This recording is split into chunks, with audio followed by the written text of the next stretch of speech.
뉴스 시작합니다. 저는 동정민입니다. 괴물 폭우의 위력이 꺾일 기세가 안 보입니다. 빗줄기가 다시 굵어지고 있고 오늘 밤 그리고 내일까지 최대 400mm가 넘는 극한 호우가 예상되고 있습니다.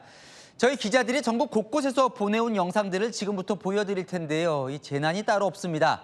얼마나 막막할까 한숨이 절로 나오는데요. 이 전국에서 가장 피해가 큰 광주 그리고 충남 예산 그리고 앞으로 가장 조심해야 할 울산에 저희 기자들 나가 있거든요. 차례대로 연결을 해보겠습니다. 자, 먼저 도로가 침수 차량으로 폐차장이 되어버린 광주부터 가보겠습니다. 공국진 기자, 네, 비가 꽤 오나 보군요. 네, 이곳 광주에선 오후 들어 다시 비가 내리고 있습니다.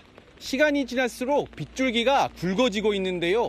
도로엔 여전히 침수된 차량이 방치돼 있습니다. 젖은 가지 도구들도 널브러져 있습니다. 어제 하루 400mm가 넘는 극한 호우에 신안교 일대는 30분도 채 안 돼 물바다로 변했습니다. 고립된 차량에서 운전자들은 겨우 빠져나왔습니다. 시간이 지나면서 물이 빠졌지만 도로 곳곳엔 차량들이 남아 있습니다. 내부는 온통 진흙투성이입니다. 눈만 감으면 막 물이 출렁거리고 그 차가 떠내려가는 모습이 막 보이는 거예요. 지금도 울고 있잖아요. 어제 저녁 주민 2명이 급류에 휩쓸려 실종돼 이틀째 수색 작업을 벌였지만 성과는 없었습니다. 비가 약해진 동안 복구가 시작됐는데요. 워낙 피해가 크다 보니 어디서부터 해야 할지 막막하기만 합니다. 힘들게 빚내서 창업한 건데 앞으로 어떻게 이거 갚아야 될지 좀 깝깝하고. 문제는 오늘 밤입니다. 광주와 전남 전역엔 호우경보가 발효 중인데요. 전남 목포와 무안, 영암엔 시간당 50에서 70mm의 집중호우가 쏟아지면서 긴급 재난 문자가 발송되기도 했습니다. 현재 광주와 전남, 하천 주변 도로와 지하차도가 통제 중입니다. 지금까지 광주에서 전해드렸습니다. 이번엔 폭우를 견디지 못해 뚝이 무너지면서 마을이 통째로 물에 잠긴 곳 충남 예산 삽교천 일대로 가보겠습니다. 지금은 물이 좀 빠져서 김대욱 기자 들어가 있는데요. 온통 마을이 진흙밭이라는데, 자, 김 기자, 지금 어떤 상황이에요? 네, 제가 서 있는 곳은 충남 예산군의 한 마을입니다. 마을이 물에 잠기면서 마치 강처럼 보일 정도인데요. 마을 진입로도 물에 잠겨 그야말로 고립된 상태입니다. 충남 예산은 사흘간 380mm의 비가 쏟아졌는데요. 삽교천 일대 마을은 불어난 물로 둑이 무너지면서 물에 잠겼습니다. 물이 빠진 마을에 들어가 봤는데요. 집 내부는 온통 진흙밭으로 변했고 가재 도구도 진흙범벅이 됐습니다. 주민들은 토사를 쓸어내고 물에 젖은 가구들을 옮겨보지만 쓸만한 게 없습니다. 다행히 오늘 빠져서 지금 복구하고 있는데 이거 어디부터 손을 대야 될지 좀 감이 안 오네요. 한순간에 보금자리를 잃은 건 주민들뿐만이 아닙니다. 개 한 마리는 비를 피해 비닐하우스 지붕에까지 올라갔습니다. 축사가 무너지면서 길가엔 주인을 잃은 소들이 돌아다닙니다. 겨우 살아남은 소는 다리가 풀린 채 한가운데 주저앉았습니다. 100마리 정도가 들어있는데 죽어있는 소도 있고 살아있는 소도 있고 또 나가지만 못하게 지금 밤새 지키고 있는 것 뿐입니다. 지금. 이번 폭우로 충남 지역에서만 16,000헥타르 농경지가 침수됐고 가축 59만 마리가 폐사했습니다. 지금까지 충남 예산에서 전해드렸습니다. 지금 이 시각 전국에서 가장 긴장하고 있는 지역 울산 가보겠습니다. 내일 새벽 시간당 50mm 이상의 폭우가 예보돼 있습니다. 허준원 기자, 이 만반의 준비를 하고 있습니까? 네, 이곳 울산은 오전부터 비가 내렸다 그쳤다를 반복하고 있습니다. 지금은 소강 상태에 접어들었는데요. 내일 새벽 많은 비가 내린다는 예보에 일대에는 긴장이 감돌고 있습니다. 현재 울산은 호우주의보가 발효 중입니다. 특히 새벽 6시쯤엔 시간당 50mm가 넘는 물폭탄이 쏟아질 걸로 예상됩니다. 피해가 우려되자 곳곳에서 조치들도 빨라지고 있습니다.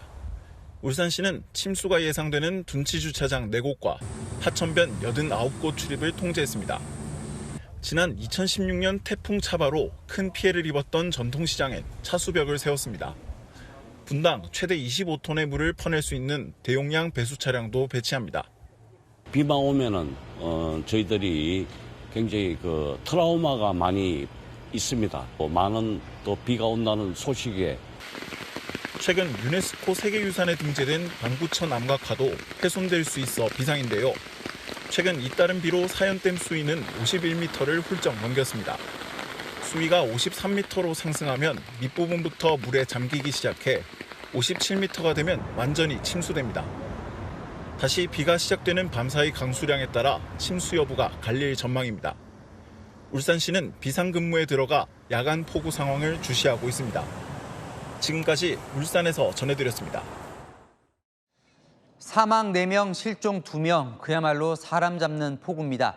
어제 강한 비가 내리친 경북 청도에선 하천 급류에 휩쓸리다 이렇게 바위에 안간 힘으로 매달려 사투를 벌인 남성이 있었습니다. 저 남성 어떻게 됐을까요? 정말 아찔했습니다. 배우미 기자입니다. 흙탕물이 세차게 흐르는 하천. 바위 쪽에 검은 물체가 보입니다. 물에 빠진 남성이 매달려 있는 겁니다. 학생들 하굣길에 둘러보던 박재규, 김동환 교사가 뛰어갑니다. 빨리 건너가 있어. 이들이 힘을 합쳐 건져낸 남성. 온몸이 젖어 기진맥진한 모습이지만 다행히 크게 다치진 않았습니다. 괜찮으세요? 구조된 남성은 인근 하천공사 현장에서 일하던 60대 작업자였습니다.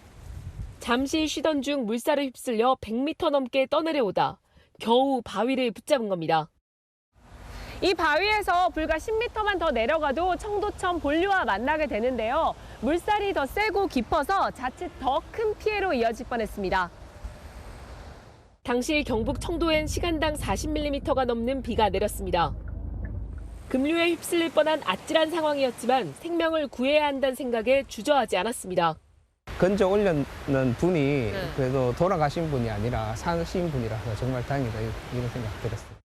당연히 해야 될 일을 한 것이라고 구하게 되어서 정말 다행이라고 생각합니다. 채널A 뉴스 배유미입니다. 오늘 밤도 잠 못 드시는 분들 많을 것 같습니다. 이번 폭우는 유난히 밤에 집중되고 있는데요. 새벽 1시 광주, 새벽 6시 울산 등 이 남해안을 따라 괴물 폭우가 예보돼 있는데 어느 지역 얼마나 올지 이현용 기자가 전해드립니다. 이번 괴물 폭우의 특징은 밤에 집중적으로 내리는 야행성이란 겁니다. 오늘 밤에도 남부 지역을 중심으로 또 한 번 휘몰아칩니다. 보라색에 가까울수록 비가 많이 오는 곳인데요.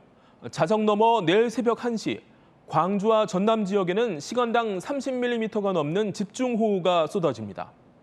이후 비구름은 남해안을 따라 물폭탄을 쏟아내는데 새벽 6시쯤 울산은 연한 보라색으로 시간당 50mm가 넘는 폭우가 내립니다. 비구름은 점차 북상해서 제주와 남부는 내일 밤엔 모두 그치고 일요일 오전 이후론 이 수도권의 비구름도 완전히 물러납니다. 남쪽의 북태평양 고기압과 북쪽의 건조한 찬 공기 사이 좁은 통로로 수증기를 잔뜩 머금은 하층 제트가 남해안 따라 북동쪽 깊숙이 밀고 들어오며 물폭탄을 쏟아내고 있는 겁니다. 북태평양 고기압이 서쪽으로 더 강하게 확장하고 북쪽의 차고 건조한 공기도 강하게 남하하면서 19일 토요일까지 전국적으로 많은 비가 예상되며 광주 전남은 최대 400mm 넘게 비가 쏟아집니다. 부산, 울산, 경남도 300mm 이상 오겠습니다. 그 밖에 충청은 200mm 이상, 수도권 강원은 최대 120mm 이상 비가 옵니다. 일단 시간당 가장 많은 비가 쏟아지는 오늘 밤이 최대 고비가 될 전망입니다. 특히 취약 시간대인 만큼 심야와 새벽에도 재난 문자 등 속보에 주의를 기울여야 합니다. 채널A 뉴스 이현용입니다.